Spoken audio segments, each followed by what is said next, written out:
E eu vou tratar de um assunto muito tranquilo, que quase ninguém tem problema com ele, que é falar do nosso relacionamento com a cultura e nossas relações intersociais, né? E aí, quando o pastor Alcides fez esse convite, eu pensei assim, eu vou separar algumas questões aqui que eu vi nesses dias, desde quando eu comecei a estudar para essa palavra, mas eu confesso que eu desisti. Porque essa cultura está tão diferente, né, vamos usar essa palavra, que eu desisti. Pra vocês terem uma ideia. A primeira que eu abri, saiba o que é ecossexual, demissexual e sapiosexual. Você sabe? Eu também não sei não. Mariana Xavier, que eu também não sei quem é, levanta uma discussão sobre gordofobia pela colocação de balanças nos banheiros de hotéis. Modelo criado por inteligência artificial ganha mais de 100 mil reais por mês para conversar com homens solitários.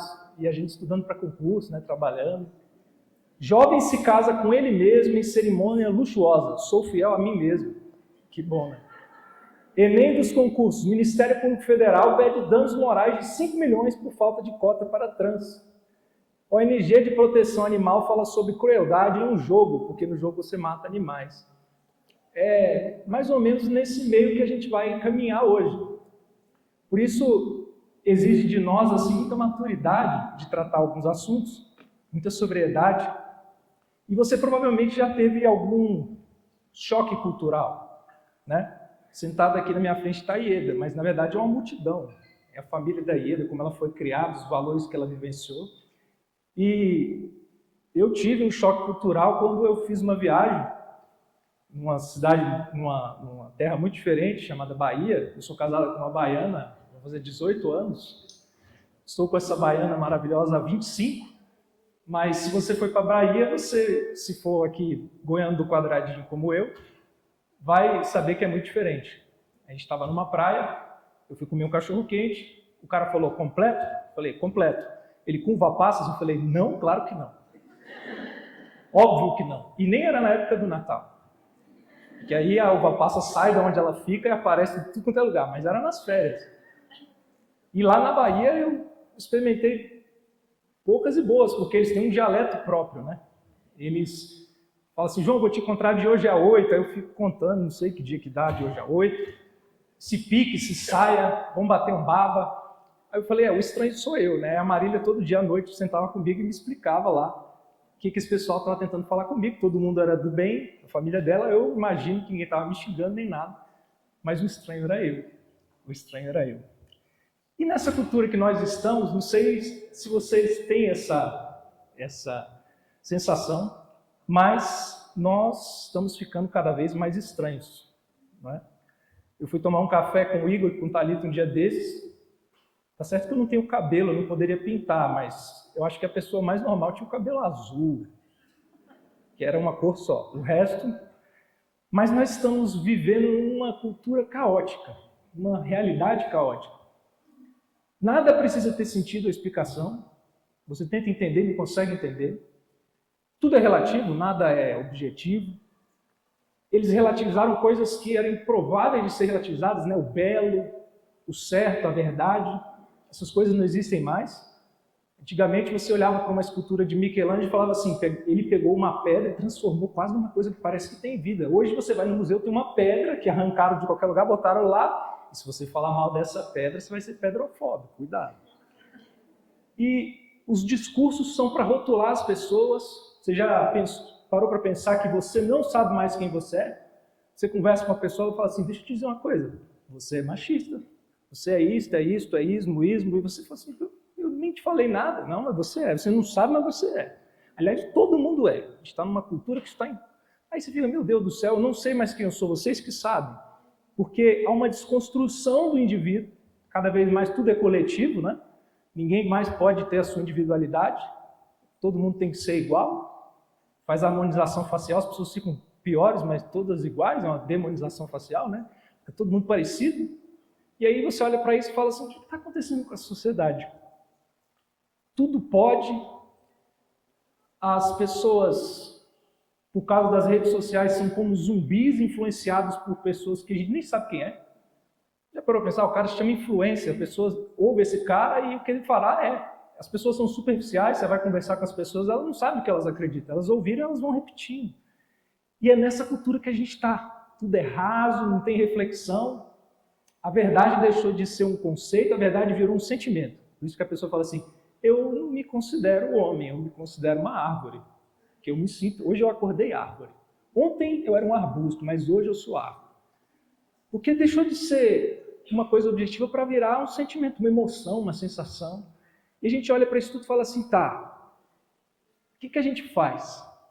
Para onde que a verdade está indo? Tem um conceito no discurso político que se chama janela de Overton. A janela de Overton é o seguinte, quando você quer falar uma coisa e essa coisa tem que pegar, ela tem que aparecer dentro de uma janela onde as pessoas olham. Então, o que é verdade, o que pega, está aqui dentro. Só que, às vezes, eu quero dizer que homem pode engravidar, homem pode menstruar, esse tipo de coisa, não cabe muito bem aqui. Está mais para lá. Então, para olhar, você tinha que fazer assim, né? Mas a gente não pode se aproximar da janela. O que a gente faz? Carrega a janela para lá. E aí, o conceito de verdade, que era isso aqui, muda para lá. Então, tudo que aparece lá agora é o que vai ser aceito. Por isso que a gente olha e fala assim, peraí, as pessoas aceitam isso assim sem contestar, por quê? Porque as coisas vão ficando naturais. Tá, e a gente está aqui e a gente vai fazer o quê, né? Ir embora, né? Ir para a glória. Eu também gostaria, mas se Deus nos deixou aqui, a gente tem que fazer alguma coisa. E aí, eu queria que você abrisse em Jeremias, no capítulo 29, no versículo 4.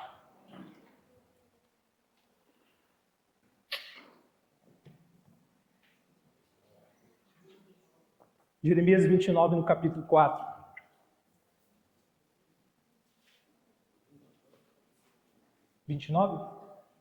Versículo 4? É isso. Não, é capítulo 29, versículo 4. Diz assim a palavra de Deus.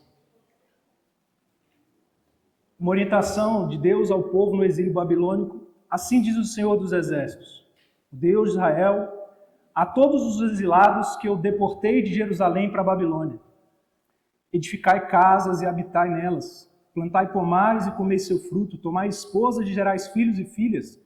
Tomai esposas para vossos filhos e dais vossas filhas a maridos, para que tenham filhos e filhas. Multiplicai-vos e não vos diminuais. Procurai a paz da cidade, para onde vos desterrei, e orai por ela, ao Senhor, porque na sua paz vós terei paz. Então, olha que curioso, a orientação do Senhor foi: toquem a vida de vocês. Muito obrigado, gente, foi isso. Toquem a vida de vocês. Vamos para os grupos discutir. Não, brincadeira. Não é muito simples isso, né? Não é muito simples isso. Curiosamente, Deus não montou um exército e disse, vai lá e acaba com aquele povo, até porque eles estavam no exílio. Deus não ordenou que esse povo vivesse separadamente num mosteiro, criasse muros para se não misturar com aquela cidade. Deus não mandou que eles amaldiçoassem essa cidade, pelo contrário, mandou interceder por elas. E aí, produzam, construam, toquem a vida de vocês. Então, é isso, é só tocar a vida? Não. Deus ordenou que esse povo vivesse ali, participasse da vida daquela cidade, construísse o presente e o futuro daquela cidade, mas que esse povo jamais deixasse de ter distinção. Que esse povo jamais deixasse de invocá-lo, de orar a ele. Que esse povo jamais deixasse de ser o povo de Deus. E nós olharmos para a Escritura, a gente vai ver várias advertências sobre viver em terras estranhas. E aí você vai olhar, eu vou ler alguns textos, esses são textos curtos, mas se você quiser abrir 1 de João, ou anota para depois você ler, 1 de João 2, no versículo 15, um versículo conhecido, não ameis o mundo nem as coisas que há no mundo. Se alguém amar o mundo, o amor do Pai não está nele. Porque tudo que há no mundo, a concupiscência da carne, a concupiscência dos olhos e a soberba da vida, não procede do Pai, mas procede do mundo.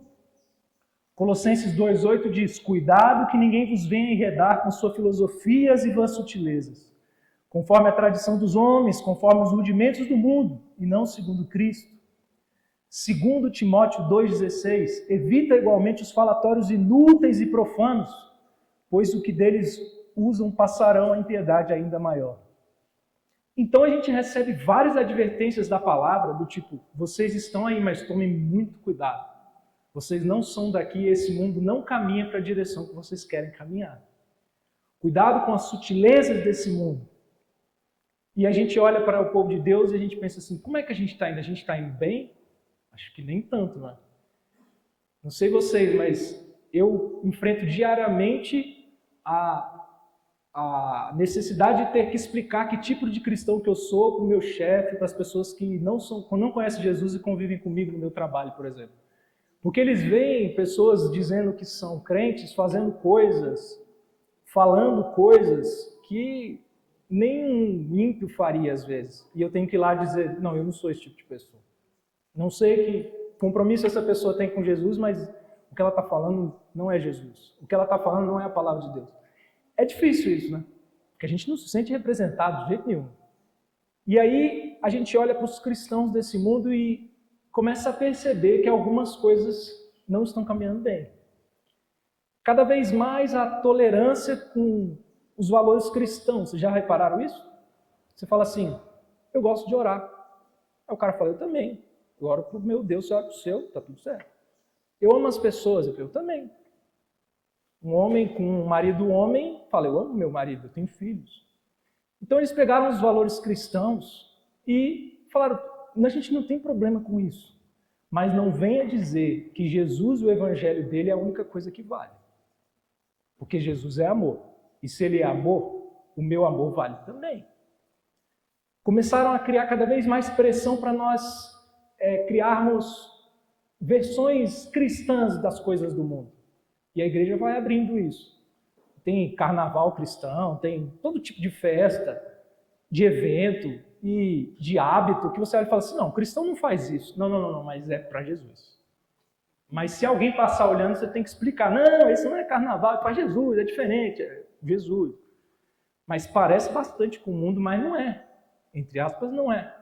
Vão se criando esses rótulos. E vão cada vez mais mostrando temas onde a religião, entre aspas, não pode se meter. Eu caminho com você até aqui. Mas daqui para lá, é Bíblia, é coisa de religião, não se mete. Porque isso não tem nada a ver com vocês. Porque afinal de contas, todo mundo tem que ser feliz. A gente tem que pensar no bem-estar de todos. Isso que você está dizendo, você está avançando, você está agredindo o que aquela pessoa acredita, você não pode nem dizer isso. Aí você olha para isso tudo e você tem duas opções. Ou você aceita e pensa, não é tão mal. Pelo menos, né, ele está ouvindo falar de Jesus de alguma maneira. Ou você vira uma pessoa com quem as pessoas não gostam muito de conversar durante muito tempo. Não estou falando para você ser um chato, mas quem tem convicção, não muda a convicção por qualquer coisa.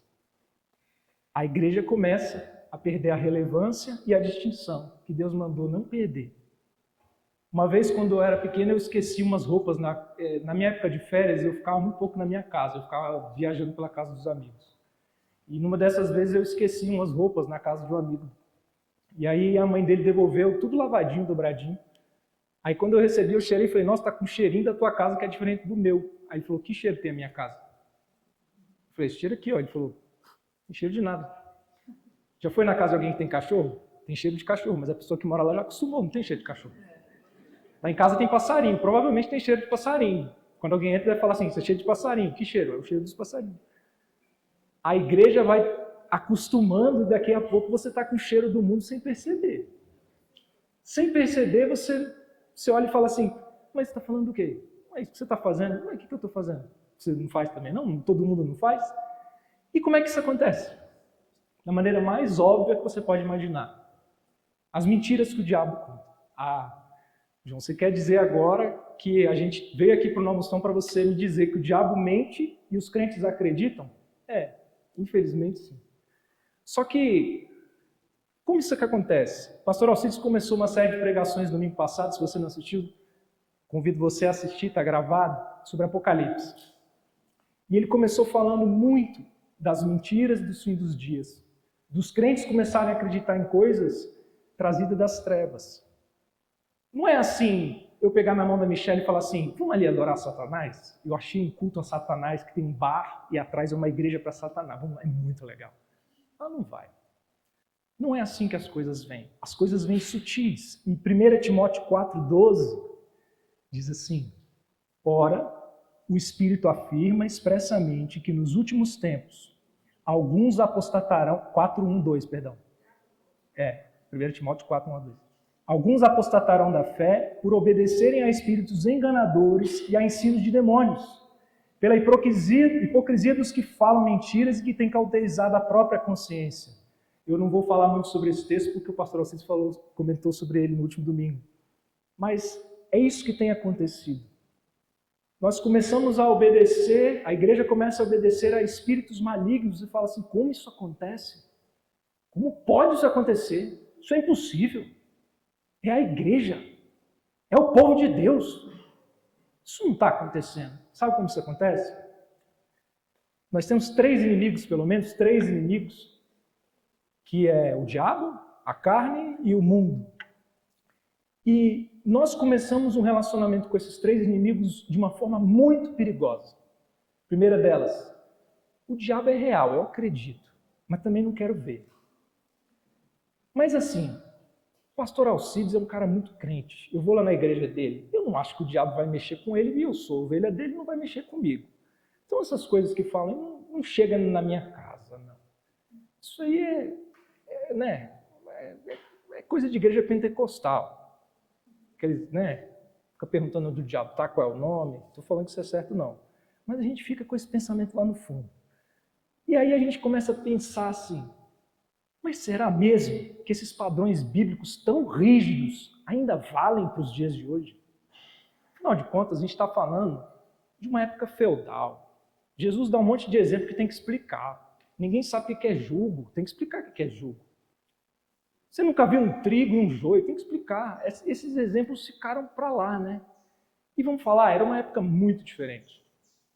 Jesus não tinha um celular que em 2 segundos ele consegue acessar qualquer coisa que ele quiser. Não era assim. Então a gente tem que pensar um pouco com a nossa cabeça aqui dessa época. Não serve a cabeça daquela época. E aí a gente começa a achar que existe questão religiosa e questão que a religião não tem que se meter, não. Dentro da igreja. Dentro da igreja. Por que isso acontece? Como isso acontece? O diabo produz para nós ideias ilusórias. Veja, não são mentiras. Porque se fosse uma mentira para você acreditar de pronto, você dá um passo para trás. É uma ideia ilusória. A ideia ilusória, por exemplo, de que o evangelho vai fazer você ficar rico.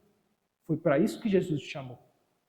Vinde a mim, fique rico, faça harmonização facial, vai vender curso na internet. Foi para isso que Jesus nos chamou. Né? Se você pegar muitos pastores dos dias de hoje, você vai olhar, é mais ou menos isso que eles fazem. Coloca aquela lente de contato branca, o Fusca. Mas é uma ideia ilusória, não é uma mentira. Por que é uma ideia ilusória? Porque essa ideia ilusória ela vai procurar desejos desordenados no nosso coração. O que são desejos desordenados? Que isso, João? Está me acusando de quê? Não estou acusando você de nada. Mas eu tenho certeza que se você é humano carnal, como eu, carnal no sentido de ser humano, existe alguma coisa no seu coração que você precisa controlar mais do que outras. Não é? O seu desejo bom, por exemplo, de ganhar dinheiro, pode se tornar uma idolatria ao dinheiro.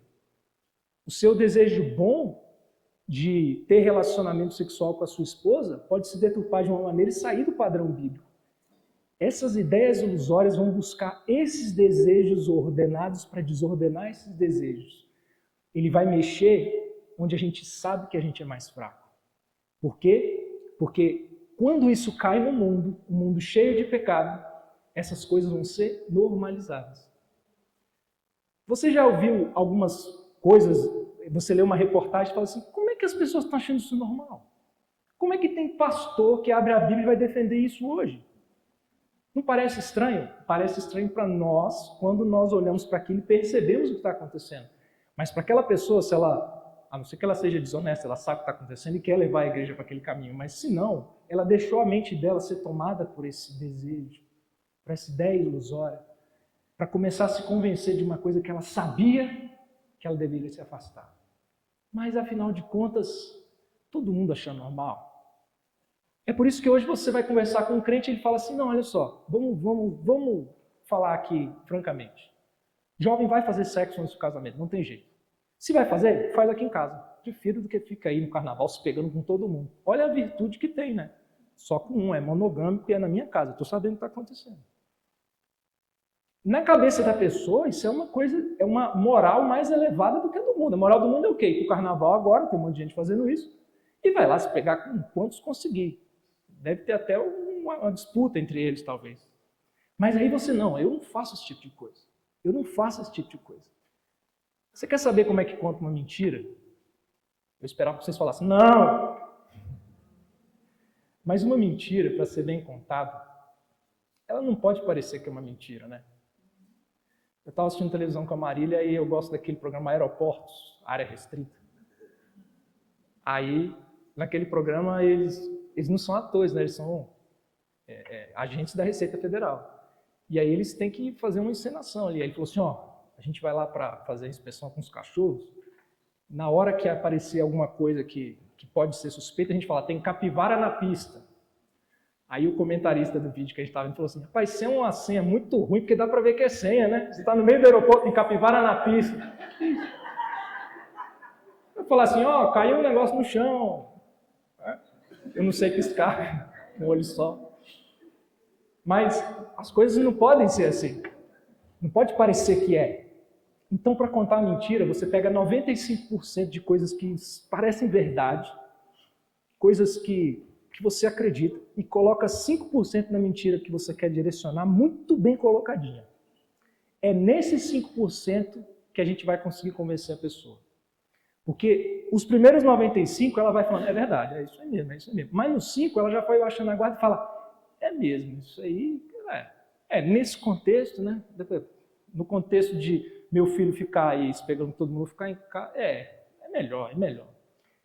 E essas ideias ilusórias vêm para nós, por quê? Porque são mentiras atraentes. Você sabe o que diferencia os seres humanos dos animais, por exemplo? Várias coisas. Mas a principal coisa, não é polegar opositor, não, é que a gente consegue imaginar. Você não chega para um passarinho e fala assim para ele, imagina você voando em cima do mar. Ele não sabe o que é isso.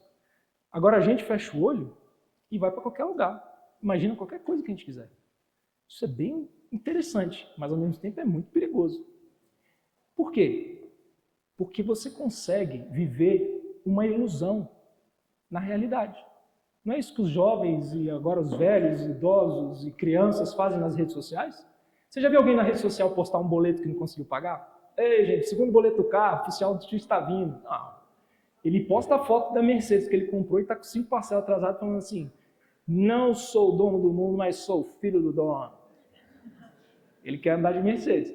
Mas por quê? Porque as redes sociais é uma ilusória, é uma ilusão. Você vive aquilo lá, aquele mundo maravilhoso. Né? Ninguém tem problema. Se tem problema é para colocar o Pix embaixo para alguém fazer transferência, né? Uma coisa assim. E aí, a gente tem que entender que as ideias são muito poderosas. Muito poderosas.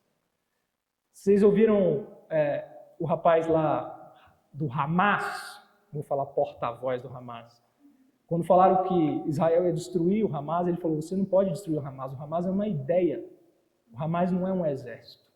A gente conseguiu transformar ele numa ideia, e ideias não podem ser destruídas. Quando vocês acabarem com aqui, a gente vai para outro lugar, porque tem muita gente que pensa como a gente pensa. Infelizmente, ele está certo.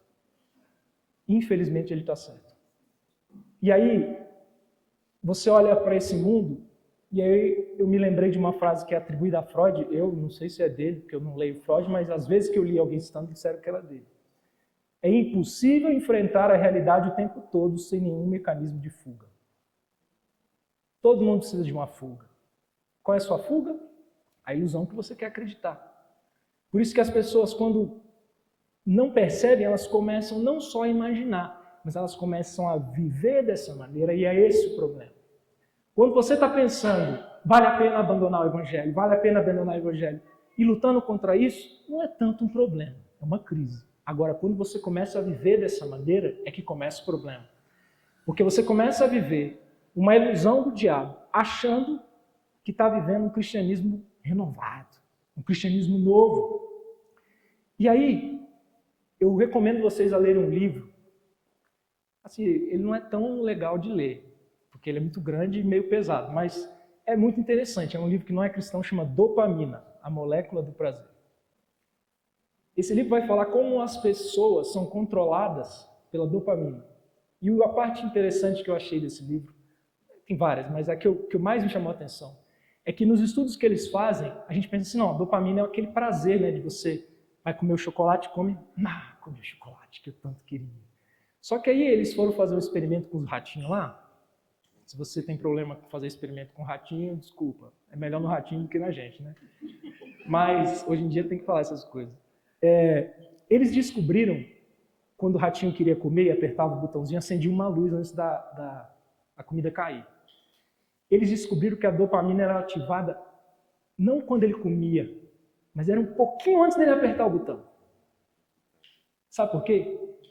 O que faz essa sensação dele é a sensação de buscar algo que ele quer e não ter o que ele quer. Porque senão quando a gente conseguisse o que a gente queria, a gente parava, né? Eu quero ser rico. Mas você já viu algum que fala assim, não, já... É raro, existem essas pessoas. Eu já cheguei do topo da minha carreira, eu não quero fazer mais nada. É um inútil mesmo, né? Ao contrário, hoje você vai procurar curso, as pessoas começaram a usar uma linguagem do quê? Você tem que produzir. Aí a pessoa fala, é meio ridículo. Gente, eu já acordei, eu já produzi, são as 8 da manhã, eu já produzi isso, produzi aquilo outro, produzi aquilo. Que isso? Que pressa é essa? Que pressa é essa? Por quê? Porque o prazer não está em chegar onde você quer, o dinheiro não. O prazer é essa busca. Essa busca não chega em lugar nenhum. Essa busca não chega em lugar nenhum porque ela vai sendo substituída.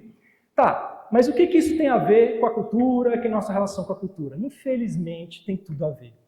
É por meio dessas mudanças sutis de costume, de hábitos, que o inferno começa a neutralizar a nossa mente para resistir a esse tipo de coisa. Não é de uma maneira direta, ele vai vindo, e quando a gente percebe, a gente começa a dar importância para algumas coisas que começam a moldar a nossa vida sem a gente perceber. Ela começa a definir quem nós somos. Porque o que você pensa demais, você contempla demais, é isso no fundo que você quer. Então, você já foi na casa de uma pessoa, como é a minha casa, você pode ir lá na minha casa, não agora que está em reforma, está uma bagunça, está parecendo um campo de guerra, mas a sala da minha casa não tem televisão. Tem um quarto da televisão, né? Muito importante. Mas a gente estava assistindo um seriado Marília e eu, e o cara falou assim, não tem televisão no quarto, na sala. Ele falou, os seus móveis apontam para onde então, se não tem televisão, né? Porque fica tudo voltado para a televisão. Se não tem televisão, o sofá vira virado para onde? Não, virado um para o outro, para conversar. Que esquisito, né? Quando a nossa vida começa a encontrar essas coisas que a gente busca, a gente começa a moldar a nossa vida em torno dela. Quer ver uma coisa? Não estou julgando você, não. Muito facilmente você falta à igreja porque você está doente. Acordei mal. Agora, você falta o trabalho? Não. Primeiro porque se não for uma doença muito braba, você vai precisar de um atestado. E dependendo do médico, né, se for o Paulo Vitor, ele vai olhar e falar, isso é gripe, rapaz, vai para casa. Aí o Paulo Vitor vai passar um chá para você tomar e falar, amanhã você está bem. Mas por quê? Porque é muito importante para uma gripe afastar a gente de lá. Então você começa a moldar a sua vida, por exemplo, você mudaria de cidade por causa, não sei, da escola dos seus filhos, por causa da sua igreja? Não sei, mas por causa do seu emprego vem muito mais fácil. Você vai chegar, pastor, passei num concurso no Acre, estou indo para o Acre. Mas como assim? Eu passei lá, vou ter que ir para lá, porque é lá que eu vou trabalhar. Porque na nossa cabeça é muito simples. O trabalho vai definir onde eu vou morar, vai definir meus amigos, vai definir tudo. Não estou falando se está certo nem errado, mas é assim. É desse jeito. E se a gente não prestar atenção, o dinheiro começa a fazer isso. Vamos fazer, não tem dinheiro, tem que procurar dinheiro, tudo vira dinheiro. Tudo vira dinheiro. Para desculpa, tudo vira dinheiro. Para busca, tudo vira dinheiro. Tudo vira justificativa. Aí quando você não percebe, quem está tocando a sua vida? Você? Não, o dinheiro. Tirar o dinheiro acabou a sua vida. E aí, é assim que ele vem vindo. E aí, a gente precisa olhar para essa cultura e entender como essas coisas estão modificando as nossas convicções, que não deveriam ser modificadas. Infelizmente, a gente não tem tempo de tratar sobre essa cultura que a gente está vivendo. Mas se você quiser depois anotar para você ler, procura um pouquinho sobre cultura woke, W-O-K-E. Procura um pouquinho sobre marxismo cultural. E você vai se impressionar em estudar isso e descobrir que um dos mecanismos mais poderosos do inferno não é droga, não é álcool, não, é a cultura. Tudo precisa de um discurso, tudo precisa de uma cultura em torno daquilo para que essa vivência possa ser normalizada, porque senão ninguém consegue viver. Ninguém quer arrumar confusão com o pastor, desde que o pastor não arrume confusão com ele. Pastor, é o seguinte, faz casamento aqui de homossexual porque é amor, pastor. Não, eu não faço. Que isso, homofóbico, prende o pastor, não sei o quê. Então, se vocês começarem a ver essa sutileza, vocês vão ver que o mundo caminha mudando a cultura, para que a gente inserido nessa cultura comece a achar tudo isso normal. E aí, a gente tem que pensar numa coisa. Provavelmente, se você começar a andar num caminho assim, você não vai chegar num nível moral que você acha absurdo.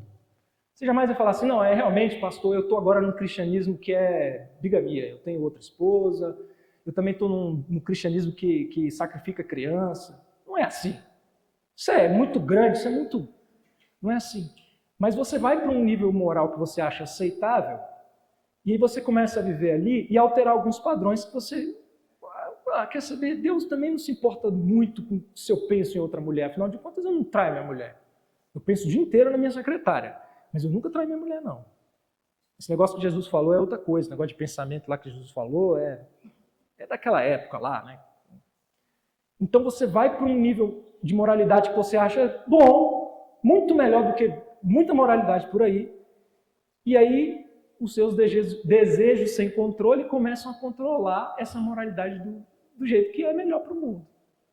Sabe de uma coisa? Eu acho que o diabo não teria muito problema em viver com um mundo com uma moralidade muito elevada, desde que essa moralidade não venha da convicção do que é uma cruz encharcada de sangue e um túmulo vazio.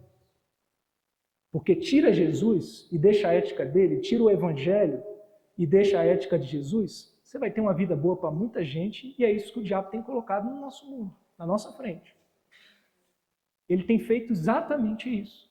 Ele tem tirado Jesus, o evangelho de Jesus, e falado assim, dá para viver essas coisas que Jesus falava sem ele. Não precisa de Salvador, porque todo mundo é pecador, mas ninguém precisa de Redentor, não. Você é seu próprio Redentor, porque Deus é amor mesmo, então Ele vai salvar todo mundo. E aí, o que nós podemos fazer, né, para não ficar muito pessimista, né? Porque parece que a gente vai sair daqui e chorar, né? Eu falei, não tem jeito mesmo, vamos entregar para Satanás e é isso, né? Não. Mas a verdade do Evangelho é a vacina para isso tudo. Agora, a verdade só faz sentido se você viver essa verdade. Tem aquela historinha velha, né? Se você pisou numa cobra, foi picada, segura o antídoto, você acredita que aquilo pode te curar, mas não bebe, você vai morrer. Você vai morrer convicto, mas vai morrer. Teimoso, né? Morri com veneno na mão, isso vai me curar, mas vai morrer. Se você não beber a verdade, se você não consumir a verdade, viver a verdade, você vai morrer. E aí, nós olhamos para a palavra, um texto em Gálatas 5:1, um texto também que talvez seja repetido aqui nas pregações, que fala assim, para a liberdade foi que Cristo nos libertou, permanecei, pois, firmes, e não vos submetais de novo a jugo de escravidão. Amém, mas isso não é estranho, não? Você já pensou uma coisa, Mário? Você está preso. Aí você sabe que fez umas coisas erradas. Aí chega a única pessoa que pode te salvar. E ela fala assim, Mário, você está livre. Aí você olha no olho dele e fala assim, por que você está me libertando? Para você ser livre, não fique preso de novo. Vai.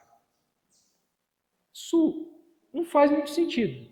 Geralmente a pessoa pensa assim, por que ele me libertou? Para eu fazer alguma coisa. Que coisa é essa? Ser livre? Ele me libertou para eu não ficar preso? Isso é meio ilógico até.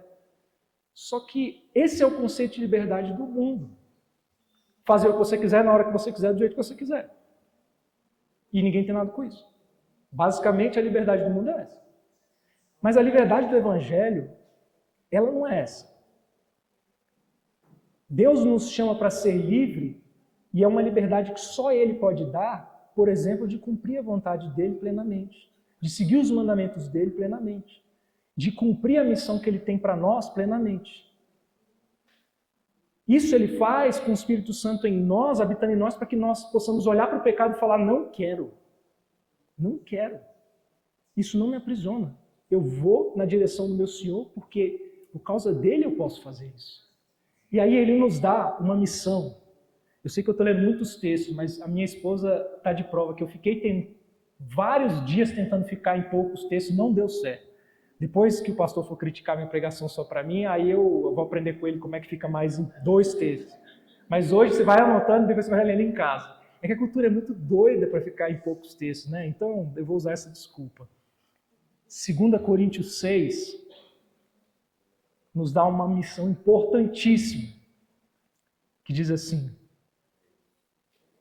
2 Coríntios 6. 2 Coríntios 6, 18. 6, 18. Eu estou citando muitos versículos, não estou citando errado, né? Uma beleza isso. Depois eu mando para vocês.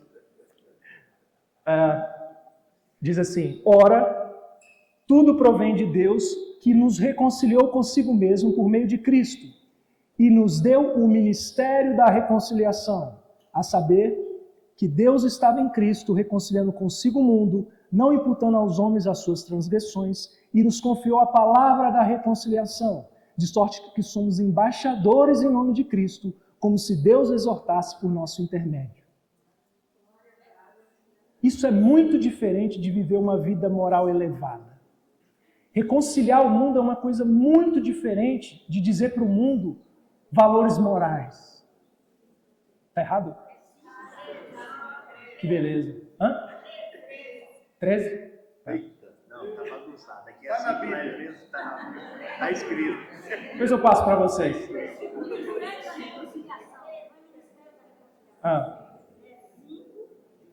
5:18, não é 6. Vocês estavam errados, era um 5. Vamos ler de novo então. Abre todo mundo no 5:18. É importante, vamos ler de novo. Acho que da próxima vez eu vou passar para a Marília corrigir as minhas referências. Isso tudo porque eu resolvi não abrir a Bíblia toda hora e deixar escrito aqui. Se tivesse melhor ter aberto a Bíblia aqui. Vamos ler de novo então. 2 Coríntios 5:18. Ora, tudo provém de Deus, que nos reconciliou consigo mesmo por meio de Cristo e nos deu o ministério da reconciliação, a saber, que Deus estava em Cristo reconciliando consigo o mundo, não imputando aos homens as suas transgressões, e nos confiou a palavra da reconciliação, de sorte que somos embaixadores em nome de Cristo, como se Deus exortasse por nosso intermédio. Agora deu certo aí? Glória a Deus. Então, olha só, vocês percebem que reconciliar o mundo é algo muito mais profundo do que ter uma vida moral um pouquinho melhor do que a do mundo? É algo muito mais profundo do que mostrar para o mundo como a gente vive?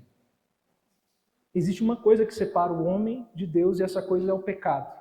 Ele pode ser reconciliado quando esse pecado é afastado e esse pecado só pode ser afastado por meio de Jesus.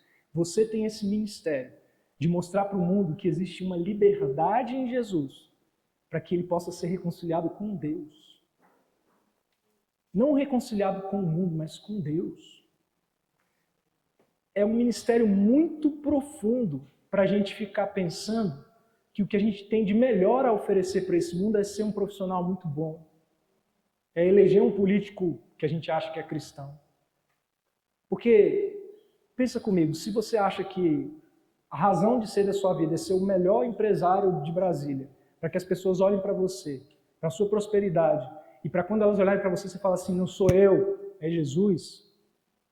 Olha, há um risco de ter empresários com alguns valores bons e outros nem tanto, melhores do que eu e você.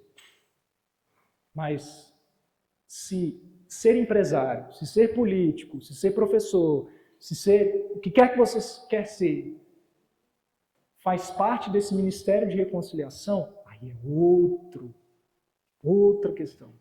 Porque você vai mostrar para o mundo como isso faz parte de uma vida reconciliada. Você vai mostrar para o mundo como a vida reconciliada muda tudo. E aí, se a gente perder essa perspectiva, e eu acho que é nesse ponto que a igreja tem errado, é que nós estamos igual lagartixa. Você já chegou perto de uma lagartixa, de um lagarto? Ele solta o rabo, né? E foge. Aí a gente fica no rabo aqui, batendo no rabo, chutando o rabo, e a lagartixa, ó, vazou já.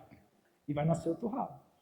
Por quê? A gente fica batendo em coisas, a gente fica insistindo em coisas, porque realmente a gente tem que estar participando dessa cultura para poder transformar essa cultura.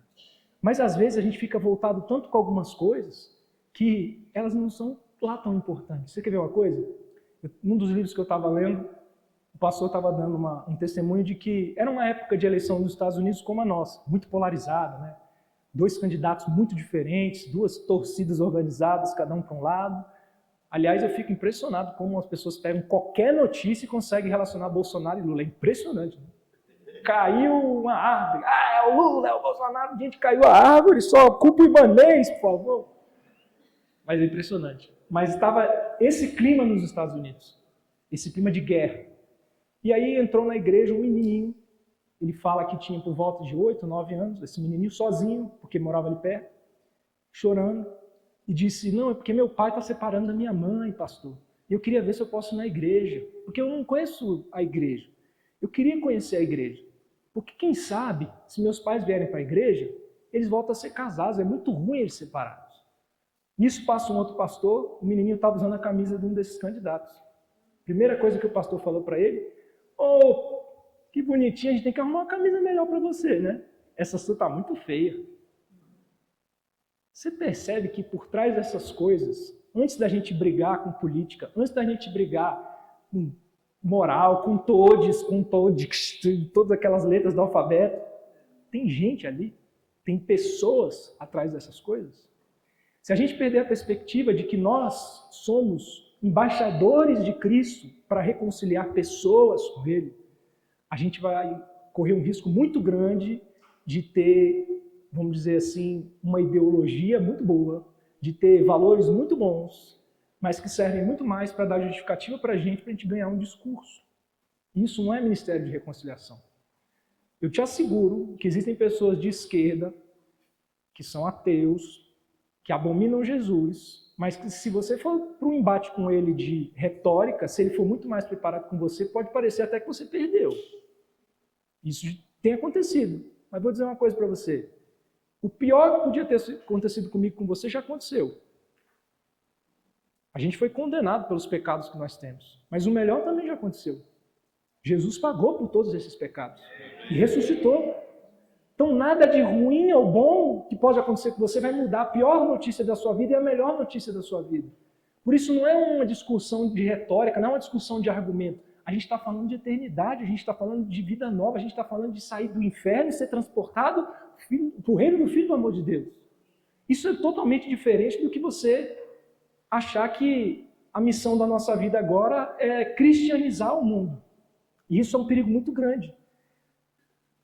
A gente não tem a missão de chegar e falar assim, não, quer saber de uma coisa? Agora o futebol é só cristão. A gente vai agora cristianizar o futebol, só vai ter atleta crente. E aí você, é crente? Marca aqui, sim ou não? Crente pode jogar. Porque isso vai criando uma sensação da existência de uma cultura cristã que não é cristã coisíssima nenhuma. Meu irmão, eu cansei de ver durante a pandemia artista indo se batizar até no Jordão.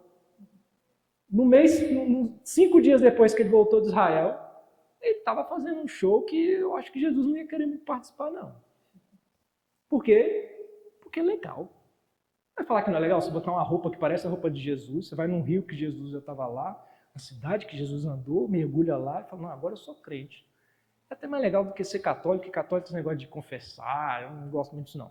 Crente é mais legal, né? Porque o pastor pode pregar com umas roupas mais descoladas, né? O pastor tem esposa, é melhor, né? Crente é melhor do que católico. E aí a gente vai vivendo assim. E aí, uma questão muito importante é que Jesus não veio para entrar na vida que as pessoas têm. A nossa missão não é pegar Jesus e enfiar ele na vida das pessoas. Jesus veio para destruir a nossa vida e a vida das pessoas, para criar outra, nova. Para que o convite não é colocar Jesus na sua vida, é Jesus convidando as pessoas para viver a vida dele. E é nesse ponto que a gente começa uma transformação. Porque, ao mesmo tempo que uma cultura cristã que não confronta o mundo é morta, porque se nós somos crentes e ser crente não significa nada, nada.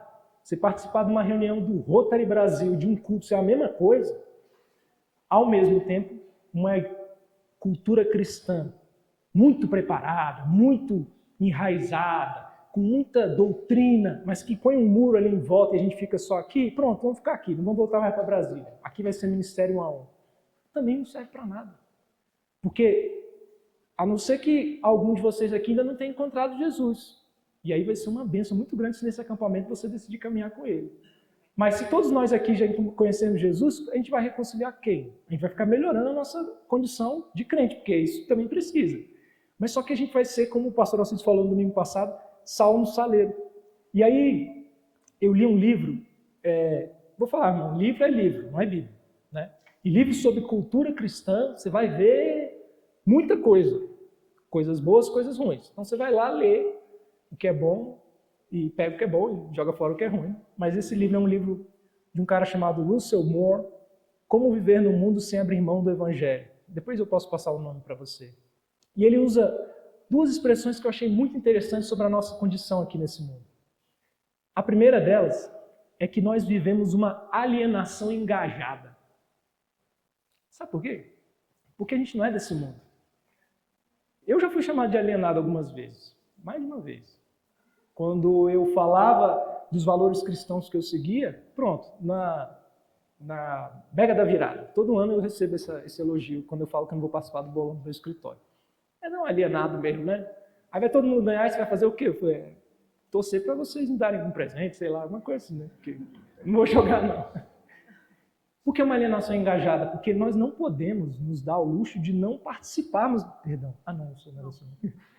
de não participarmos dessa cultura. Jesus não deixou a gente ficar quietinho onde a gente está esperando ele voltar. Então nós precisamos nos engajar. É importante sim ter cristão na política, é importante ter cristão na música, na arte e na sua área de profissional, isso é muito importante sim. Só que essa não é a missão da sua vida. E você fica alienado porque esse não é o seu mundo. O seu reino não é esse. É um reino eterno que já existe, já é governado pelo Rei do Universo. Então, ao mesmo tempo que você está aqui, você está, entre aspas, alienado. E aí ele fala que nos tempos de hoje, nós deixamos de ser uma maioria moral. Porque durante muito tempo, o cristianismo era uma coisa muito legal. Hoje nem tanto. Né? O cristianismo já foi até religião de Estado, obrigatória. Então, assim, as práticas cristãs são essas, quem não seguir... Só que a gente, vamos combinar, não é mais uma maioria moral. As pessoas não olham para as coisas que a gente faz e falam assim, é mesmo, isso aí? Não. Chama a gente de alienado, de maluco, de xiita e por aí vai. Ele falou que a gente deixou de ser uma maioria moral para ser uma minoria profética. Só que se essa minoria profética aponta para Jesus, ela consegue transformar o mundo inteiro de cabeça para baixo. Agora, tem que ser algo parecido com Jesus, não que a gente acha parecido com Jesus. E aí, eu já estou caminhando para o final. O primeiro passo para a gente influenciar essa cultura maluca que a gente está vivendo não é, de forma alguma, contextualizar o evangelho como alguns pastores estão fazendo. Não é você olhar e falar assim, quer saber, esse negócio de ler a Bíblia no culto, eu acho que não chama a atenção de jovem. A gente tem que trazer uma música, né? E tem umas músicas que não são cristãs, mas dá para cantar na igreja, né? Tem um amigo meu aqui, sentado aqui, eu não vou falar quem é, que ele cantou na igreja que ele participou uma vez, uma música muito do missionário chamado Alceu Valença.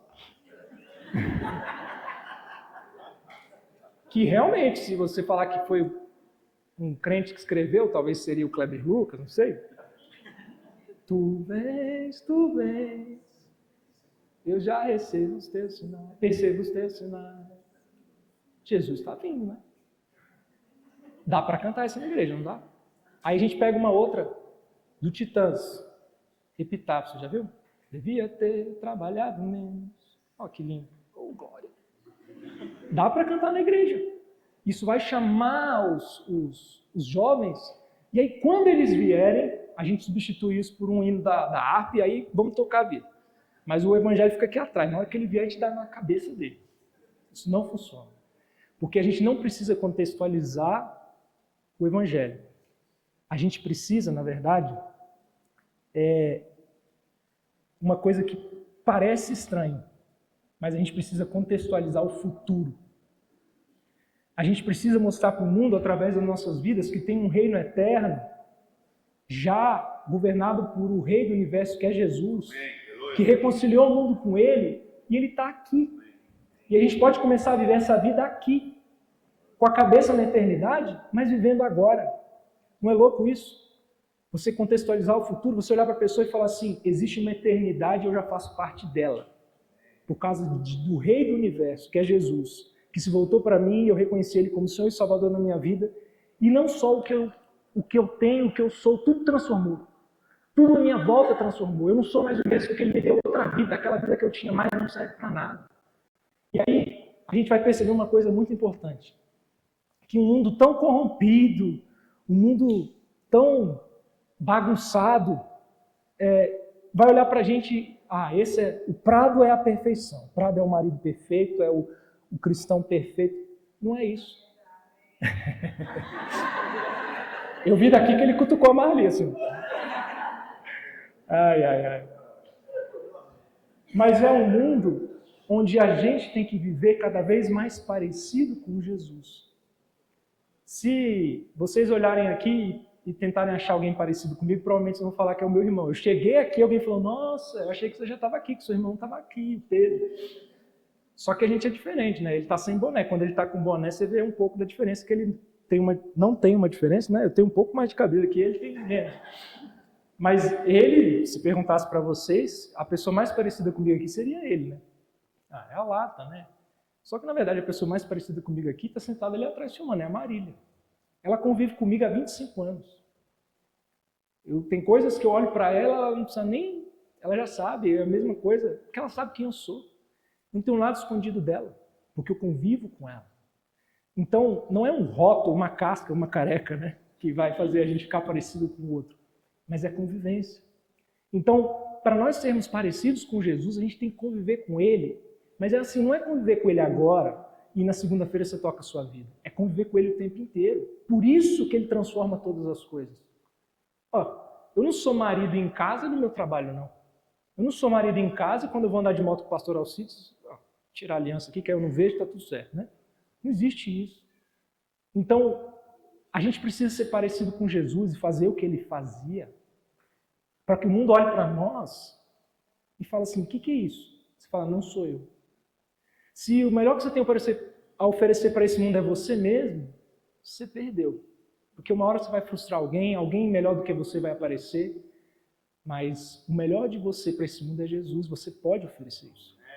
E é assim que você vai transformar todas as coisas, e essa é a ordem das coisas. Porque nós temos nas nossas mãos uma arma poderosa de mostrar para o mundo que o significado desse mundo não cabe no tempo tão curto que existe entre o nascimento e a morte, não cabe. O significado desse mundo, das coisas desse mundo é muito maior. E só quem tem essa resposta é Jesus. Só quem tem essa resposta é Jesus. É por isso que às vezes umas pessoas buscam sucesso, dinheiro, e aí outras já alcançaram e estão iguais. Por quê? Porque eu não sei o que eu quero mais, eu não sei. Eu achava que era dinheiro, não é dinheiro. Eu achava que era sucesso, não é sucesso. Mas Jesus tem um significado de todas as coisas. Em Jesus nós encontramos o valor de todas as coisas. As igrejas têm errado também em achar que existem assuntos proibidos. Não tem. Sexo é bom? É claro que é. Mas Deus estabeleceu um padrão e um valor para isso. Deturpar isso é que é problema. Dinheiro é bom? É. Deus estabeleceu um valor e um significado para isso. Liberdade é bom? É. Deus estabeleceu um valor e um significado para isso. E o significado da sua e da minha liberdade é uma cruz vazia. É uma cruz vazia. E nós temos um auxílio nessa missão. Você vai perceber, se você olhar para as palavras que nós estudamos ano passado nessa, que é uma continuidade. Ano passado nós falamos, por acaso não, mas falamos da igreja. Onde é a embaixada dos embaixadores do reino de Deus? É a igreja. A igreja é o lugar que as pessoas têm que olhar e ver uma forma e tem que perceber algo muito parecido com Jesus. A igreja é imperfeita? Sim, é formada por pessoas imperfeitas. Mas as pessoas têm que vir para a igreja e ver Jesus. Não tem que vir música assim, música assada, pastor pregando de terno, não é de terno. Essas coisas não têm importância. Jesus é que é importante. Porque na igreja é uma comunidade que tem laços relacionais profundos numa cultura que é individualista. Na igreja eu posso chamar o Wagner de irmão, eu posso chamar o Prado de irmão, eu posso compartilhar minha vida com o pastor Marcos. Você não faz isso em qualquer lugar. Na igreja é uma comunidade de santidade, uma cultura que só busca prazer a todo custo. Prazer, prazer, prazer. Não. Prazer também tem o seu valor e o seu significado em Jesus. É uma comunidade de ordem numa cultura que prega o caos. Uma cultura que prega que nada importa, desde que você seja feliz. Desde que você busque a sua própria felicidade. E aí, eu quero deixar aqui um último texto, eu espero que a minha referência esteja certa, que é 1 João 4, 17. Vou até abrir na minha Bíblia aqui para...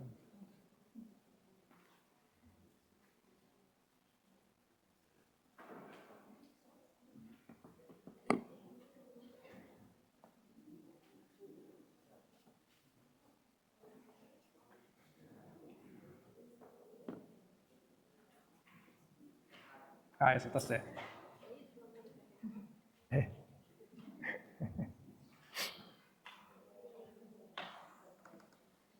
No final desse texto, diz assim: pois segundo ele é, também nós somos neste mundo. Segundo Jesus é, nós também somos nesse mundo. Jesus nos deu essa missão de reconciliação. E quando Jesus veio, a lógica de Jesus contrariou tudo que o mundo conhecia. Jesus, quando se encontrou com aquela mulher no poço, ele deve ter quebrado bem umas 5 ou 6 normas daquela época. Mas ele estava interessado nela, no coração dela. Não nas normas que faziam separação, faziam religiosidade. Mas tem uma advertência. Quando você se parecer com Jesus, o mundo vai te tratar como tratou Jesus. E ele foi morto numa cruz. Ele se entregou por esse mundo. Você vai ser perseguido? Vai. Vai ser fácil você viver para Jesus? Não. Mas, assim como ele é, nós somos. Nós temos essa missão importantíssima de olhar para esse mundo e falar assim: esse é o caminho, a verdade e a vida, essa é a liberdade. Ninguém vai ao Pai se não for por ele. Eu já encontrei com ele. Me dá a mão aqui que eu vou te mostrar o caminho. Me dá a mão aqui que eu vou te mostrar o caminho. E aí, só para a gente ajudar nos grupos, eu separei aqui pelo menos 4 questões muito práticas para vocês pensarem. Os facilitadores vão direcionar e vocês podem falar sobre quaisquer coisas que vocês quiserem. Civilizadamente, sem brigar, vai ter um detector de metais para não ter perigo. Mas, primeira coisa, conheça profundamente a razão da sua esperança. Jesus e a sua palavra, invista em conhecimento. Às vezes a gente espiritualiza demais algumas coisas, mas às vezes também a gente endeusa outras. Mas existe aí uma harmonia de procurar essas coisas que você precisa conhecer isso. Sabe por quê? O seu inimigo conhece muito essa palavra que a gente está estudando. E ele vai tentar se desviar dela para fazer confundir a sua mente. Você precisa conhecer essa palavra. Você precisa estudar essa palavra a fundo para estar preparado para não ser levado por essas sutilezas. Segundo lugar, e aí, lembre-se que eu falei que nós vamos falar de coisas que exigem muita maturidade nesses dias. Conheça este mundo. Conheça as filosofias desse mundo. Você precisa se preocupar em saber o que estão ensinando para o seu filho na escola. De onde vêm essas ideias? Você precisa saber como funciona o mecanismo de propagação dessas ideias por meio da cultura. E você precisa ter muito cuidado ao estudar essas coisas para que você não seja convencido. Por isso eu falei nessa ordem. Mas a melhor maneira de você saber como um comunista pensa é ler um livro comunista. Meu Deus, o João está falando ler livro comunista. Não, se você quer saber o que está escrito lá, você lê. Vai ler lá. Para quê? Para você estar preparado. Ah, você está querendo transformar a gente em filósofo? Não. Você lê o que você quiser.